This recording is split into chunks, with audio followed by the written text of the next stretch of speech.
네, 3월 15일 화요일 중대본 브리핑 시작하겠습니다. 주간 방역 지표에 대해서 말씀드리겠습니다. 위중증 환자 수는 오늘 기준 1,196명입니다.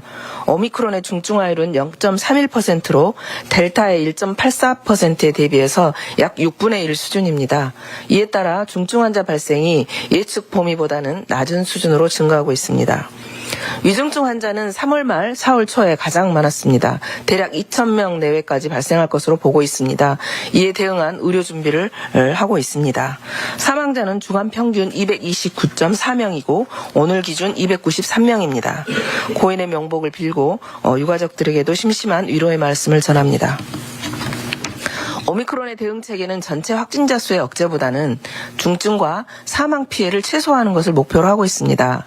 일일 확진자 수가 30만 이상 발생하면서 지속적인 증가세를 보이고는 있지만 확진자 수가 많이 발생했던 다른 나라에 비하면 낮은 치명률을 보이고 있습니다. 1월 중순쯤 오미크론의 정점에 다다랐던 미국의 경우 560만 명이 최고 확진자 수를 보였고요. 프랑스는 240만 명 이상이 발생했습니다. 그때 당시 누적 치명률은 각각 1.21, 0.61이었습니다. 반면 우리나라의 경우에는 누적 치명률이 0.15 수준으로 점차 낮아지고 있습니다. 인구 10만 명당 사망자 수로 비교하여도 우리나라는 10분의 1 수준입니다. 21년 4월부터 22년 3월까지 변이가 판정된 14만 1000명을 분석한 결과에도 3차 접종을 완료한 경우 오미크론의 치명률은 0.07입니다. 3차 접종을 완료한 60세 미만은 거의 0%입니다. 그렇지만 미접종 시의 치명률은 0.52로 분석되어서 접종을 받지 않은 경우 오미크론의 치명률은 계절 독감의 5배 정도로 보이고 있습니다. 특히 60세 이상의 경우에는 미접종자의 치명률이 3차 접종자에 비해서 10배 가까이 높습니다. 3차 접종자의 치명률은 0.54에 불과합니다. 그러나 미접종자의 치명률은 5.05입니다. 따라서 60세 이상의 경우 예방접종이 가장 최선의 대응 방법이라는 것을 다시 한번 유념해 주시길 당부드리겠습니다. 3차 접종까지 반드시 접종을 완료해 주십시오.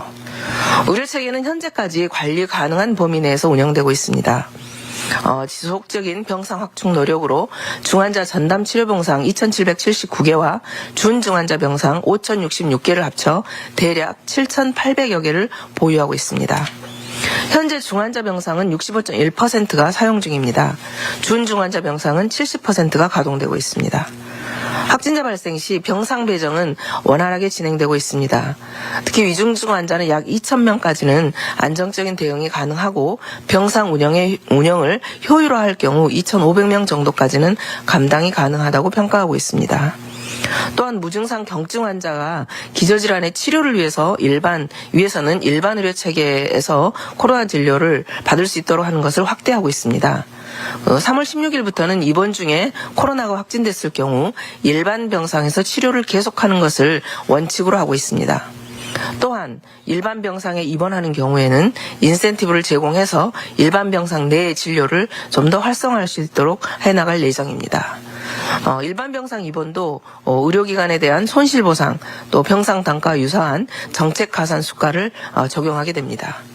확진 환자의 경우는 검체 채취일로부터 격리 해제 시까지 최대 7일간 이 수가가 적용이 가능하고 3월 14일부터 3월 31일까지 한시적으로 운영됩니다. 재택치료 체계도 지속적으로 개선하고 있습니다. 총 재택치료자는 161만 명을 넘었고 집중관리군도 24만 6천 명 규모에 다다랐습니다. 이제부터는 동네 병의원에서 신속 항원 검사를 받고 결과가 양성일 경우 확진이 인정되기 때문에 확진자 숫자가 당분간 좀 늘어날 것으로 예상하고 있습니다.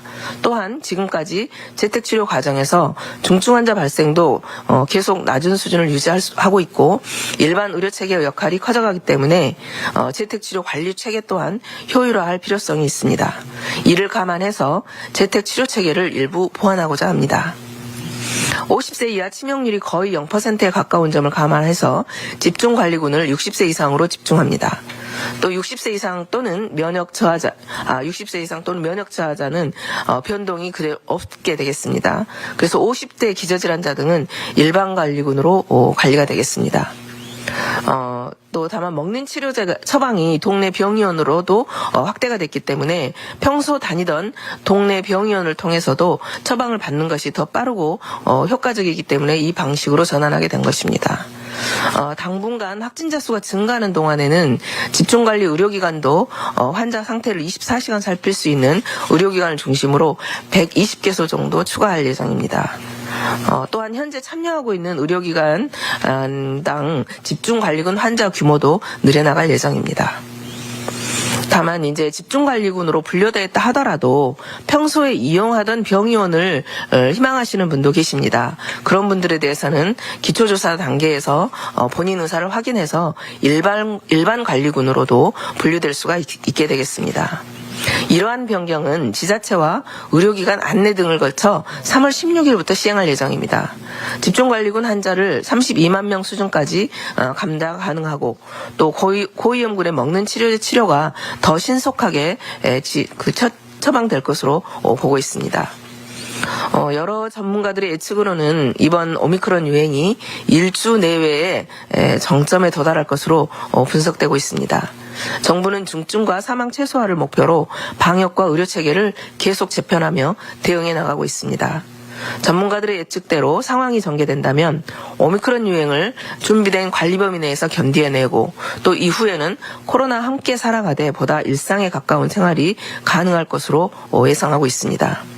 국민들께서도 조금만 더 힘을 내서 마스크 착용 등과 같은 방역수칙 준수와 예방접종에 적극 동참해 주시기를 당부드리겠습니다. 정부도 안정적으로 이번 유행을 극복하기 위해서 최선을 다하도록 하겠습니다. 감사합니다. 네, 질의응답 받기 전에 브리핑문을 한 부분 정정하도록 하겠습니다. 브리핑문 중간에 1월 중순 오미크론 정점 당시 확진자 규모는 미국의 경우 560만 명, 프랑스는 240만 명 이상 발생하였으며 그때 당시 누적 치명률은 각각 1.21%, 0.61%입니다라고 발언한 부분이 있습니다. 네, 여기서는 그때 당시가 아니라 현재까지 누적 치명률이 각각 1.21, 0.61%입니다. 즉 그때 당시가 아니라 현재까지라는 점 정정하도록 하겠습니다.